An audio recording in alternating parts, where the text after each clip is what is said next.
నమస్కారం. టీసాట్ వీక్షకులకి స్వాగతం.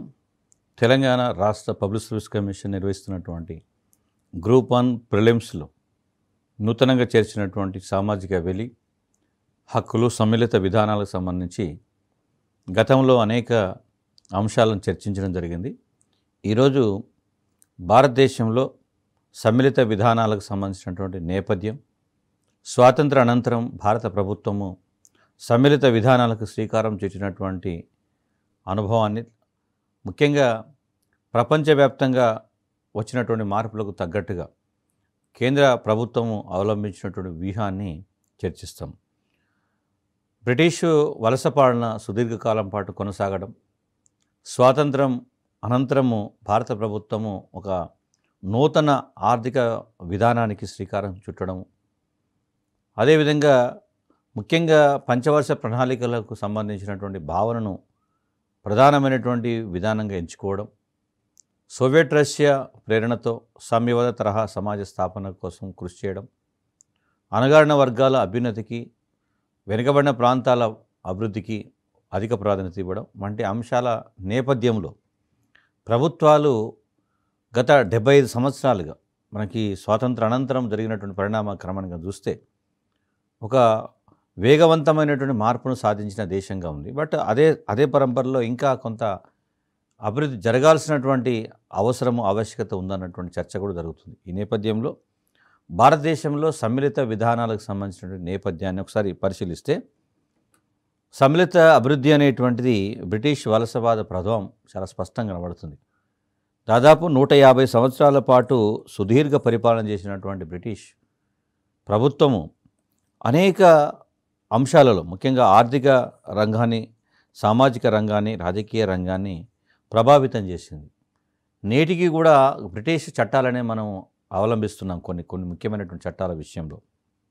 సో ఈ నేపథ్యాన్ని కనుక చూస్తే బ్రిటిష్ ప్రభుత్వం అవలంబించినటువంటి వ్యూహం ఏదైతుందో ఆ వ్యూహాన్ని నేటికి ప్రభుత్వం అవలంబిస్తున్నటువంటి సందర్భం కనబడుతుంది. కాబట్టి దాన్ని ఒకసారి గుర్తుపెట్టుకోవాలి. ముఖ్యంగా భారతదేశానికి సంబంధించినటువంటి స్వాతంత్రం తర్వాత జరిగినటువంటి పరిణామాలు చూస్తే ఆనాటి పరిస్థితులు ఏవైతే ఉన్నాయో వాటిని కూడా ఒకసారి అర్థం చేసుకోవాలి. రాజకీయపరమైనటువంటి అంశాలు, అదేవిధంగా మేధోపరమైనటువంటి అంశాలు, అది బ్రిటిష్ వారు అవలంబించినటువంటి వ్యూహాలు కనుక చూస్తే, బ్రిటిష్ వారి విధానాల్లో అప్పటికే సరళీకృత మార్కెట్ విధానాలు, అదేవిధంగా సామ్రాజ్యవాదపు ఆర్థిక శక్తులు, ఈ రెండు ప్రమాదకరంగా జరిగినాయి. భారతదేశంలో అభివృద్ధి అనేది కుంటుపడడానికి కారణం కూడా ఆ రోజు సామ్రాజ్యవాదపు ఆర్థిక శక్తులు, పెట్టుబడిదారీ వ్యవస్థ ఏదైతుందో, సో అది ఒక రకంగా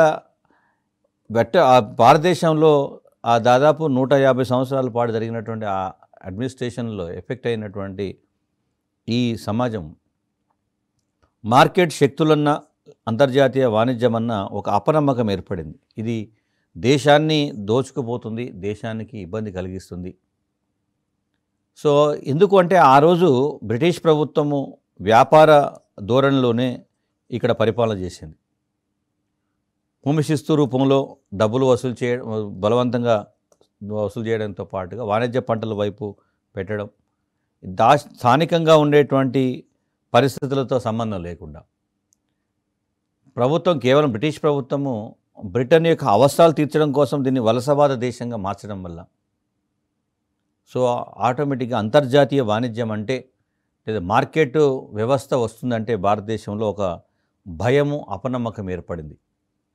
అదే సమయంలో ఈ అపనమ్మకాన్ని పెంచుతూ మరికొన్ని 2 పరిణామాలు జరిగినాయి. ఒకటి, సోవియట్ యూనియన్ పారిశ్రామిక శక్తిగా ఎదిగిన సందర్భం. అదే సమయంలో లాటిన్ అమెరికాలో దిగుమతి ప్రత్యామ్నాయ పారిశ్రామికీకరణ అనేటువంటి విధానాన్ని అనుసరించడం. ఈ 2 అంశాలు కూడా భారతదేశంలో అంతర్జాతీయ వాణిజ్యం పట్ల ఒక భయాన్ని కలిగించినటువంటి సందర్భం ఉంది. కాబట్టి భారతదేశానికి సంబంధించినటువంటి ప్రభుత్వ విధానాలపై అంతర్జాతీయ శక్తుల ప్రభావం ఏ మేరకు ఉంది అనేటువంటిది వీటి ఆధారంగా మనం అర్థం చేసుకునే ప్రయత్నం చేయాలి. ముఖ్యంగా భారతదేశానికి స్వాతంత్రం రాకముందే భారతదేశంలో ఉండేటువంటి అనేక మంది పారిశ్రామికవేత్తలు, మేధావులు, వ్యూహకర్తలు అడ్మినిస్ట్రేటర్స్ స్వాతంత్ర అనంతరం భారతదేశం ఏ రకమైన వ్యూహాన్ని అనుసరించాలి, ఇక్కడ ఉన్నటువంటి పరిస్థితులు, ఇక్కడ ఉండేటువంటి సామాజిక నిర్మాణము, సామాజిక సమస్యల నేపథ్యంలో మనం ఎలాంటి వ్యూహాన్ని అనుసరించాలనేటువంటి అంశం ప్రధానంగా చర్చలోకి వచ్చింది. ముఖ్యంగా ఆర్థిక అభివృద్ధికి సంబంధించి ఆల్రెడీ భారతదేశము ఆర్థికంగా చాలా వరకు సంపద తరలింపు వల్ల, బ్రిటిష్ రెవెన్యూ విధానాల వల్ల, బ్రిటిష్ అవలంబించినటువంటి ఏకపక్ష ధోరణుల వల్ల భారతదేశం ఆర్థికంగా చాలా నష్టపోయింది. ఈ నష్టపోయిన దాన్ని ఎలా మనం సమకూర్చుకోవాలి, ఎలా మళ్ళీ తిరిగి రివైవల్ కావాలి, తర్వాత ఏ విధంగా మనం వేగంగా అభివృద్ధి చెందాలి అనేటువంటి అంశంపై ముందే చాలా చర్చలు జరిగినాయి. సో ముఖ్యంగా దీనికి సంబంధించి ఒక 4 దృక్పథాలు, అప్రోచెస్ను మనము ప్రధానంగా చర్చిస్తాం. ఒకటి, 1938లో జాతీయ కాంగ్రెస్ ఒక కమిటీని ఏర్పాటు చేసింది. దాన్ని జాతీయ ప్రణాళిక కమిటీ అంటాం. సో ఈ కమిటీ ఒక నివేదికనిచ్చింది.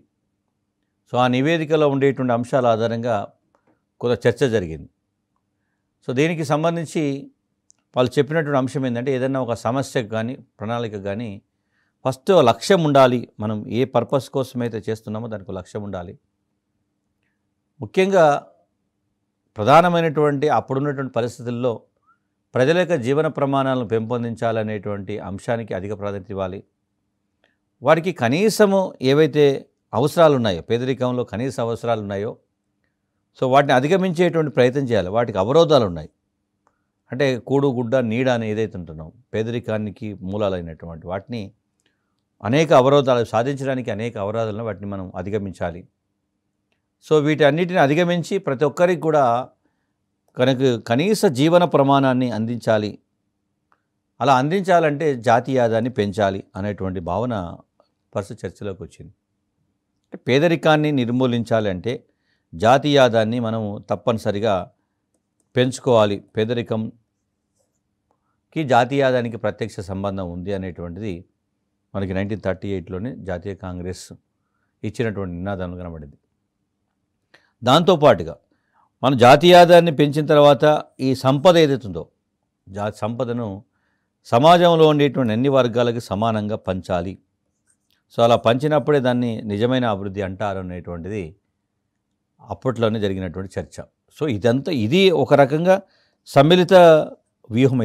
దీన్ని ఇట్లా సంపద పెంచాలి, పేదల సమస్యలు పరిష్కరించాలి, పెరిగిన సంపదను అందరికీ పంచాలి అనేటువంటిది ఒక రకంగా ఇది సమ్మిళిత విధానం. మనం ఈరోజు మాట్లాడుతున్నటువంటి సమ్మిళిత విధానం అప్పుడు బ్రిటిష్ ప్రభుత్వ వలస పాలన కాలంలోనే భారతదేశానికి సంబంధించినటువంటి వ్యూహకర్తలు రూపొందించినారు.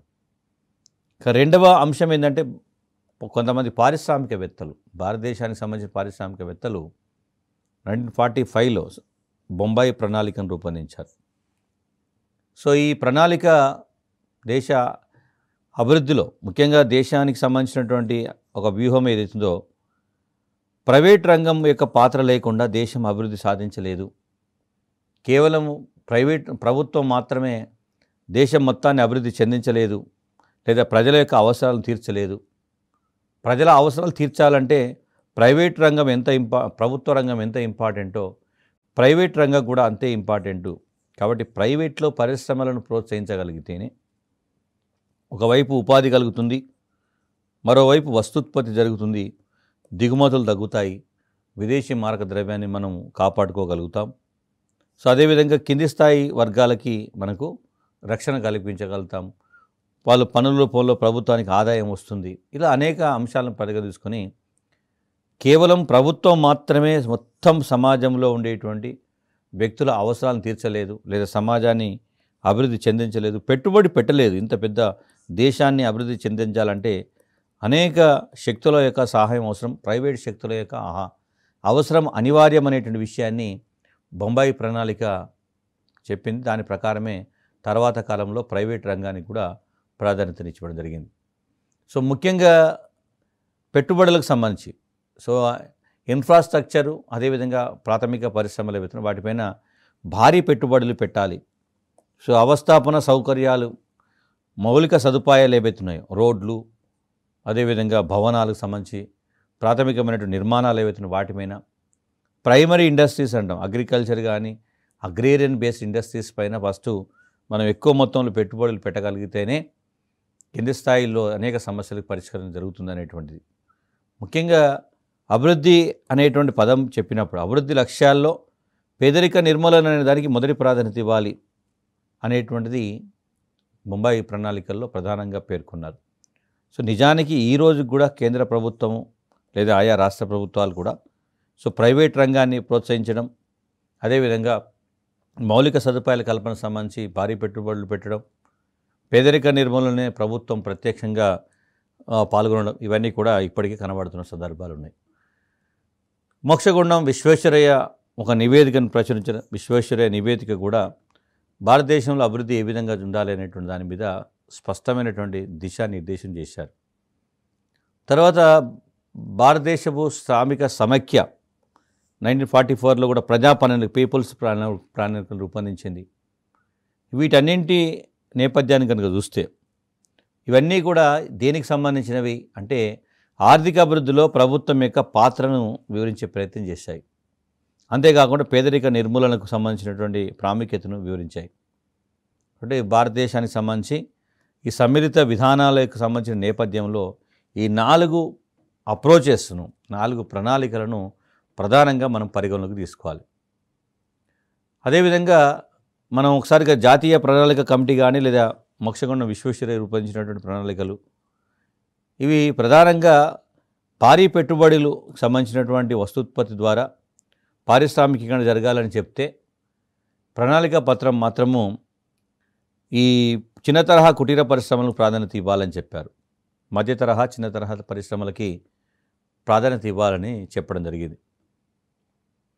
ముఖ్యంగా భారతదేశానికి సంబంధించి ఒక నేపథ్యాన్ని కనుక చూస్తే ఆనాటి బ్రిటిష్ వలసపాలన కాలంలో ఈస్ట్ ఇండియా కంపెనీ పాత్ర ఎక్కువగా ఉండేది.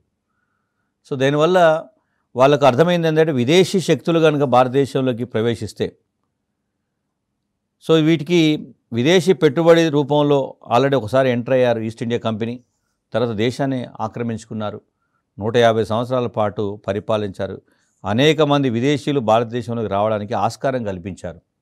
ఇది ఒక బ్యాడ్ ఎక్స్పీరియన్స్. ఆల్రెడీ విదేశీ పెట్టుబడిని మనం ఒకవేళ కనుక ఇప్పుడు ఆహ్వానిస్తే ఈస్ట్ ఇండియా కంపెనీ ఎట్లయితే పెట్టుబడుల రూపంలో ఇక్కడికి వచ్చి భారతదేశాన్ని క్రమంగా రాజకీయంగా ఆక్రమించుకున్నదో మళ్ళీ ఇంకొక ప్రమాదం పొంచి ఉంది. కాబట్టి ఎట్టి పరిస్థితుల్లో కూడా విదేశీ పెట్టుబడులను దేశంలోకి రానివ్వకూడదు అనేటువంటి దానికి ఒక భావన జరిగింది. ఈ చర్యలకు తర్వాత కాలంలో అంటే దాని ఈస్ట్ ఇండియా కంపెనీతో ఉన్నటువంటి అనుభవం, జాతీయవాదులకు ఉండేటువంటి అభిప్రాయాలు, ఒకవైపు పెద్ద చర్చ అంటే భారతదేశం అభివృద్ధి చెందాలంటే పెట్టుబడులు కావాలంటే విదేశీ శక్తుల సాయం అవసరం. బట్ గతంలో ఈ విదేశీ శక్తులు వచ్చినప్పుడు జరిగినటువంటి తప్పిదాలు, తర్వాత కాలంలో జరిగిన పర్యవసనాలు, వీటన్నింటినీ బ్యాలెన్స్ చేసుకుని మధ్య మార్గం ద్వారా పూర్తిగా కంప్లీట్గా వాటిని యాక్సెప్ట్ చేయడమా రిజెక్ట్ చేయడం అనే విషయంలో పెద్ద చర్చ జరిగింది. దానికి ఏం చేశారంటే మనకు విదేశీ వస్తువులను ప్రభుత్వ రంగంలో, ముఖ్యంగా ప్రభుత్వ రంగంలో దిగుమతికి సంబంధించి ప్రత్యామ్నాయ వస్తువులు ఏదైతుందో మనం దిగుమతి చేసుకోకుండా మనమే ఉత్పత్తి చేసే అవకాశం ఉంటే వాటికి ఫస్ట్ అవకాశం ఇవ్వాలి. ఆ విషయంలో స్వావలంబన సాధించాలి, సెల్ఫ్ సఫిషియన్సీ సాధించాలి. సో దీనికి ప్రభుత్వం అవసరమైనటువంటి మద్దతును అందించాలి అనేటువంటిది. సో ప్రభుత్వ రంగం ప్రధానంగా దిగుమతి ప్రత్యామ్నాయ వస్తువుల ఉత్పత్తిపైన దృష్టి పెట్టాలి. గతంలో బ్రిటిష్ ప్రభుత్వము ఈ దేశంలోకి అనేక వస్తువులను దిగుమతి చేసి విదేశీ మారక ద్రవ్యం రూపంలో దేశ సంపదను ఇతర దేశాలకు తరలించే సందర్భం ఉంది. కాబట్టి సెల్ఫ్ సఫిషియన్సీ, స్వావలంబన అనేది అనివార్యం అనేటువంటి విషయాన్ని ఈ ప్రణాళికలు స్పష్టంగా చెప్పడం జరిగింది. సో వీటన్నింటినీ దృష్టిలో పెట్టుకొని ఆఫ్టర్ ఇండిపెండెన్స్, స్వాతంత్ర అనంతరము భారతదేశంలో ముఖ్యంగా ఆర్థిక వ్యవస్థలో ఉన్నటువంటి స్తబ్దత ఏదైతుందో దాన్ని తొలగించి వేగవంతమైనటువంటి వృద్ధిని సాధించేటువంటి క్రమంలో, దాంట్లో ఆ వృద్ధిని సాధించేటువంటి క్రమంలో సామాజిక న్యాయం అనేటువంటి విషయానికి అధిక ప్రాధాన్యత ఇచ్చారు. ఆ లక్ష్యాలను సాధించడం కేవలం మెకానికల్గా డబ్బు పరంగా జరిగేటువంటి వృద్ధే కాకుండా సమాజంలో ఉండేటువంటి అన్ని వర్గాలు ఏకకాలంలో అవి కూడా వికాసం చెందాలి, అణగారిన వర్గాలు ముఖ్యంగా వారికి న్యాయం జరగాలి అనేటువంటి దాన్ని కూడా దేశం యొక్క లక్ష్యంగా పెట్టుకోవడం జరిగింది. సో దానికోసం ఆర్థిక అభివృద్ధి ద్వారా సామాజిక వ్యవస్థను ముఖ్యంగా సామ్యవాద సమాజ స్థాపనను స్థాపించాలి. దాంతోపాటు స్వావలంబన, సామాజిక న్యాయము, పేదరిక నిర్మూలన ఈ లక్ష్యాలు ఏవైతున్నాయో భారతదేశపు అభివృద్ధి వ్యూహంగా ఏర్పడినట్టు సందర్భం ఉంది. సో ఇది మనం ఒకసారి కనుక పరిశీలిస్తే సో అభివృద్ధికి సంబంధించినటువంటి వ్యూహంలో వీటిని మౌలికంగా తీసుకోవాలి. అంటే దాని అర్థం ఏమిటంటే ఇండైరెక్ట్గా సమ్మిళిత వృద్ధి అనేటువంటి భావన మనకి మొదటి నుంచే ఆచరణలో ఉన్నదని తెలుస్తున్నది.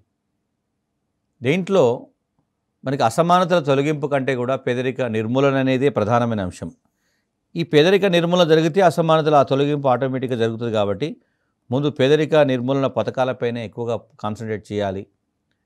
సమ్మిళిత వృద్ధికి పేదరిక నిర్మూలనకి ప్రత్యక్ష సంబంధం ఉంది.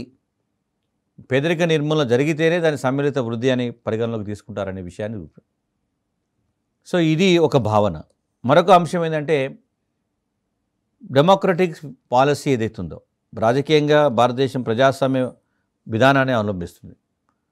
అదే సమయంలో ఆర్థిక అంశాలు జమ్మితే మిశ్రమ ఆర్థిక వ్యవస్థను అటు పెట్టుబడిదారీ ఆర్థిక వ్యవస్థ, ఇటు సామ్యవాద తరహా ఆర్థిక వ్యవస్థ రెండింటికి మధ్య మార్గం ద్వారా ఇటు కమ్యూనిస్టు సామ్యవాదానికి సంబంధించి లేదా మార్కెట్ శక్తికి సంబంధించి పెట్టుబడిదారీ విధానానికి మధ్య మార్గంగా మిశ్రమ ఆర్థిక విధానాలకు భారతదేశము తన యొక్క వ్యూహాన్ని ఎంచుకోవడం ద్వారా అటు పొలిటికల్గా డెమోక్రసీలో అందరికీ అవకాశాలు కల్పించాలి.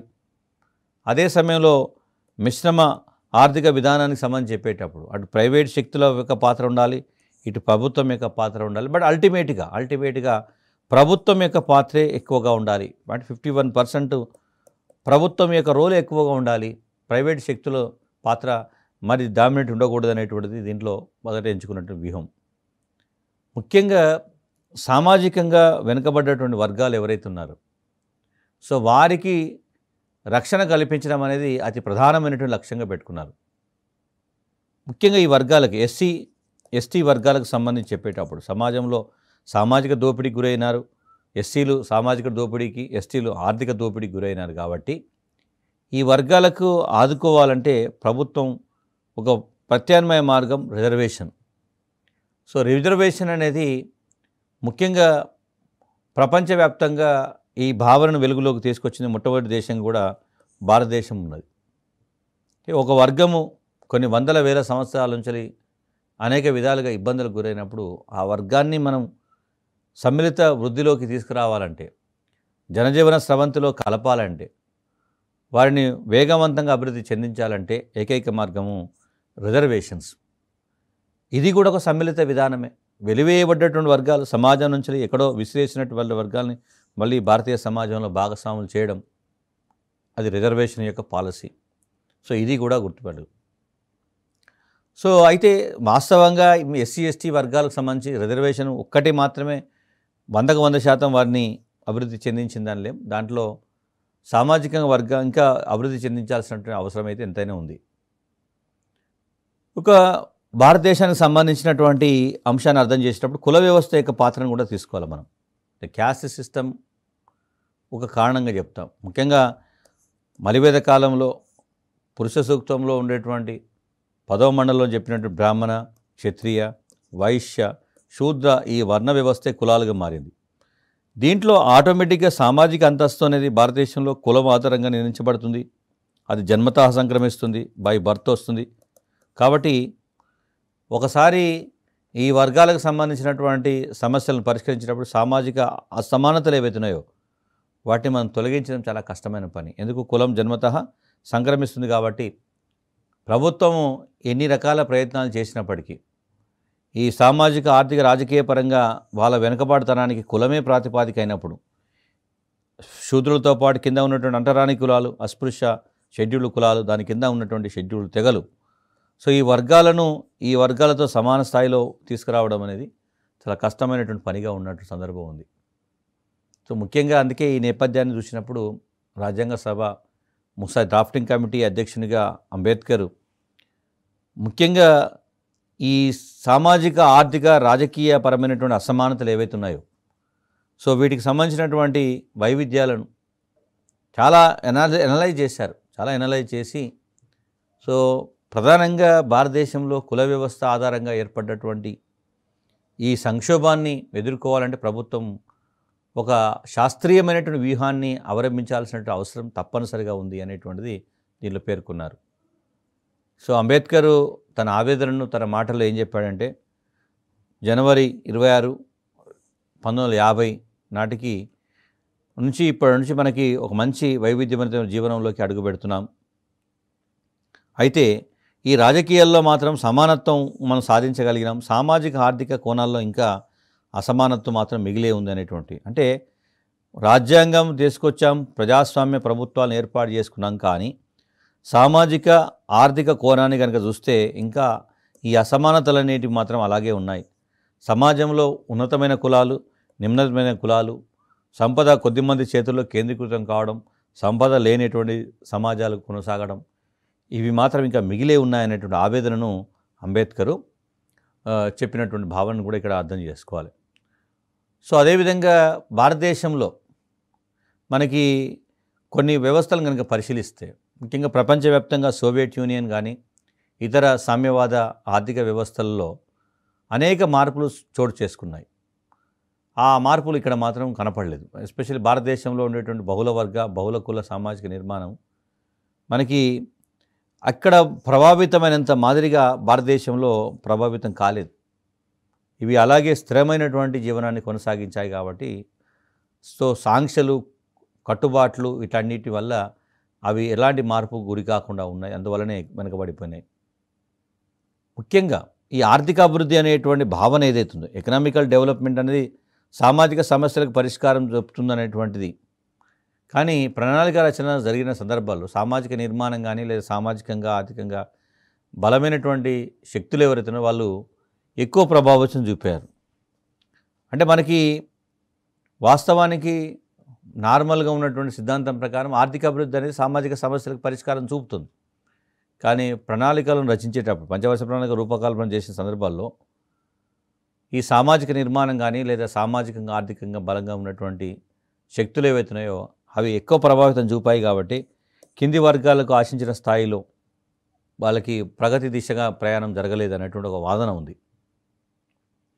ఇక ఇండిపెండెంట్ వచ్చినటువంటి స్థితి మనం 1947లో ఉండేటువంటి పరిస్థితి కనుక చూస్తే, అప్పుడు ఉన్నటువంటి సామాజిక ఆర్థిక పరిస్థితులు, స్వాతంత్రానికి పూర్వం ఉన్నటువంటి ముఖ్యంగా జాతీయవాదుల యొక్క ఆలోచనలు, ఈ అభివృద్ధి వ్యూహాలు మనకి మొదటి 3 దశాబ్దాలు కనుక చూస్తే మనం అప్పుడు అవలంబించినటువంటి, అంటే 1970s వరకు 70s 80s వరకు అవలంబించినటువంటి వ్యూహాల్లో ఈ ముఖ్యంగా దిగుమతి ప్రత్యామ్నాయ పారిశ్రామిక విధానాలు ఏవైతున్నాయో అవి అనేక విధాలుగా ప్రభావితం చేశాయి. అంటే ఫస్ట్ 3 దశాబ్దాల పాటు 60, 70, 80 దశకం వరకు దిగుమతి ప్రత్యామ్నాయ పారిశ్రామిక విధానాలు ఏవైతున్నాయో అవి అనేక రకాలుగా ప్రభావితమైనాయి.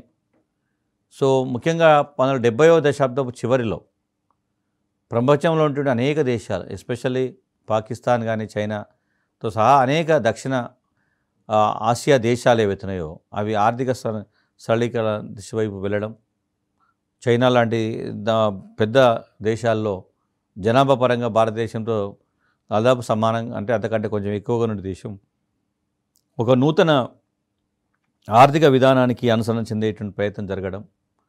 సో వీటన్నింటి నేపథ్యంలో ఉత్పాదకతలో, ముఖ్యంగా ఉత్పాదకత ప్రొడక్టివిటీ స్థాయిలో అసమర్థతలు ఏర్పడడం, ఇన్ఎఫిషియన్సీ, ఈ విధానాలు దీర్ఘకాలం పాటు కొనసాగుతూ మూసధోరణిలో కొనసాగడం వల్ల ఎలాంటి మార్పు లేకపోవడం, ఇలాంటి కారణాల వల్ల ముఖ్యంగా సెంట్రలైజ్డ్ ప్లానింగ్ సిస్టమ్ ఏదైతుందో, కేంద్రీకృత ప్రణాళిక విధానం, ఇది కేంద్రంలో నిర్ణయిస్తే కింది స్థాయిలో అమలు జరిగేటప్పుడు ఇక్కడ వాస్తవ పరిస్థితులను పరిగణలోకి తీసుకోకుండానే ఇవి జరిగినందువల్ల చాలా వరకు ఆశించిన స్థాయిలో ఫలితాలు రాలేకపోయినాయి.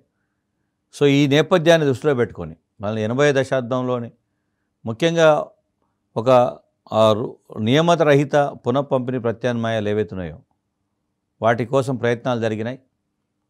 1980వ దశాబ్దంలో మార్కెట్ సరళీకరణకు సంబంధించినటువంటి భావనలు వెలుగులోకి వచ్చాయి. అంటే దీనికి ఈ సంప్రదాయ ఆర్థిక విధానానికి ప్రత్యామ్నాయ విధానం తప్పనిసరిగా కావాలి అనేటువంటిది వచ్చింది. ముఖ్యంగా 7వ పంచవర్ష ప్రణాళిక కాలంలో రాజీవ్ గాంధీ నాయకత్వంలో మనకి నిర్దేశిత ఆర్థిక వ్యవస్థ నుంచి ఒక ఫిక్స్డ్ ఎకనామికల్ సిస్టమ్ నుంచి సరళీకరణ వైపు జరగాల్సిన అంటే ప్రయాణం చేయాల్సినటువంటి ప్రయత్నాలు మొదలైనాయి.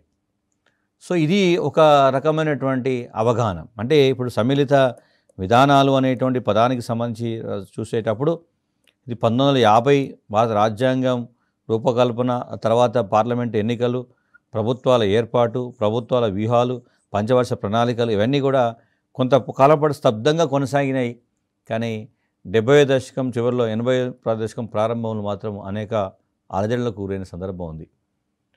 సో దీంట్లో ముఖ్యంగా ఎకానమీకి సంబంధించినటువంటి విషయాలు, ఈ వాణిజ్య విధానాలకు సంబంధించి అనేక సంస్కరణలు అవసరం ఏర్పడ్డాయి. దానికి పరంపరలో 1985లో అబిద్ హుస్సేన్ నేతృత్వంలో ఒక విధానాన్ని, వాణిజ్య విధానానికి సంబంధించినటువంటి కమిటీని ఏర్పాటు చేశారు. అదేవిధంగా నరసింహం అధ్యక్షతన నియంత్రణలపై ఒక కమిటీని ఏర్పాటు చేశారు. సో అంతర్జాతీయ వ్యాపారంపై, ప్రైవేటు పెట్టుబడులపై ఉన్నటువంటి నియంత్రణలు అవసరం మేరకు తొలగించాలనేటువంటిది ఈ కమిటీలో ఇచ్చినటువంటి సిఫార్సులు. సో వాటిని పరిగణలోకి తీసుకొని కొంత లిబరలైజ్డ్ సొసైటీ, లిబరలైజ్డ్ ఎకానమీ చేస్తే సొసైటీలో కొంత మార్పు వస్తుంది. స్తబ్దంగా కొనసాగుతున్నటువంటి ఈ వ్యవస్థను కొంత మార్పు చెందించాలనేటువంటి ఉద్దేశము మనకి అబిద్ హుస్సేన్, నరసింహం కమిటీ చేసిన సిఫార్సుల వల్ల వెలుగులోకి వచ్చింది. సో చాలా వరకు 1985 నుంచి 90s మధ్యలో వాస్తవ మారకపు రేట్ ఏదైతే ఉందో దాంట్లో తగ్గింపు జరిగింది.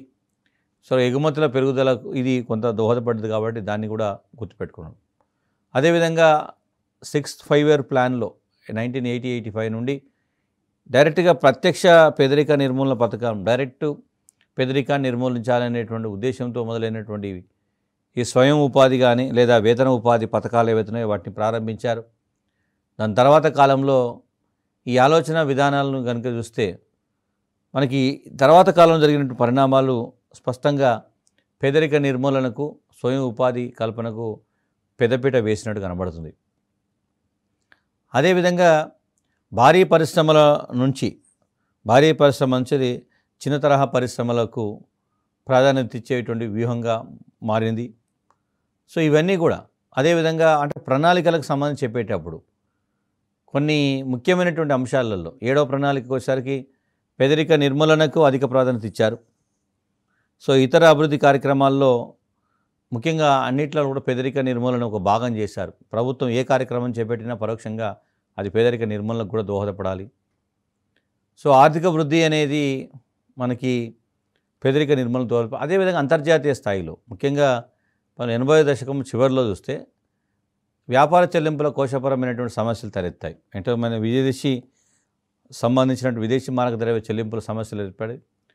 స్థూల దేశీయ ఉత్పత్తిలో జీడిపిలో కరెంటు ఖాతా ఏదైతే దాంట్లో లోటు దాదాపు 3% వరకు ఉండడం, కేంద్ర రాష్ట్ర ప్రభుత్వాలు విత్తలోటుకు జరగడం, ద్రవ్యోల్బణం ప్రమాదకర స్థితికి 2 అంకెల దశకు చేరుకోవడం.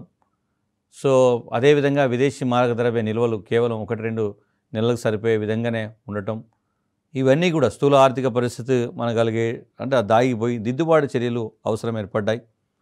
సో ఈ నేపథ్యంలో ప్రభుత్వం తప్పనిసరిగా ఒక కొత్త వ్యూహానికి శ్రీకారం చుట్టాల్సి వచ్చింది. మనము స్వాతంత్ర అనంతరం 1950s నుంచి 90s వరకు దాదాపు ఒక 4 దశాబ్దాల పాటు జరిగినటువంటి అభివృద్ధి వ్యూహాన్ని కనుక మనం పరిశీలిస్తే అందులో మొదట్లో సమ్మిళిత అభివృద్ధికి సంబంధించి ప్రభుత్వము ఆర్థికపరమైనటువంటి కోణాన్ని పరిగణలోకి తీసుకొని పేదరికానికి సమ్మిళిత అభివృద్ధికి ప్రత్యక్ష సంబంధం ఉంది కాబట్టి పేదరికాన్ని ప్రత్యక్షంగా ఎదుర్కోవాలి, పేదరికంపై యుద్ధం ప్రకటించారు. ముఖ్యంగా ఇందిరాగాంధీ కనీసం ఉమ్మడి నాటి ప్రధాని ఇందిరాగాంధీ గారు కనీసం ఉమ్మడి కార్యక్రమం చెప్పినప్పుడు లేదా పేదరిక నిర్మూలన సంబంధించి చెప్పినటువంటి రూపొందించిన కార్యక్రమాలన్నింటిలో కూడా పరోక్షంగా ఉన్నటువంటి అంశం ఏంటంటే ఖచ్చితంగా గ్రామీణ ప్రాంతాల్లో ఈ అణగారిన వర్గాల అభ్యున్నతి జరగాలంటే ప్రభుత్వం ప్రత్యక్షంగా పేదలను చేరుకోవాలి, పేదల కనీస అవసరాలను తీర్చకపోతే కనీస అవసరాల కార్యక్రమం మినిమం నీడ్స్ ప్రోగ్రామ్ అందుకే తీసుకొచ్చారు. సో ఈ ఈ కార్యక్రమాల వెనుక ఉన్నటువంటి ఉద్దేశం ఏంటంటే, ఈ వర్గాలు సామాజిక పరిణామ క్రమంలో కొన్ని వందల వేల సంవత్సరాల నుంచి వివక్షతకు గురయ్యారు, దోపిడీకి గురయ్యారు. బ్రిటిష్ వలస పాలన కాలంలో ఆ దోపిడీని మనం ఆపలేకపోయినాం. సో స్వాతంత్ర అనంతరం తప్పనిసరిగా భారతీయ సమాజం యొక్క నిర్మాణాన్ని అర్థం చేసుకుని, సో ఆ నిర్మాణానికి తగ్గట్టుగా ఈ అణగారిన వర్గాల అభ్యున్నతి కోసం ప్రభుత్వం ప్రత్యేకమైనటువంటి వ్యూహాన్ని అవలంబించగలిగితేనే నిజమైనటువంటి అభివృద్ధి అనేటువంటి అంశాన్ని పరిగణలోకి తీసుకున్నారు.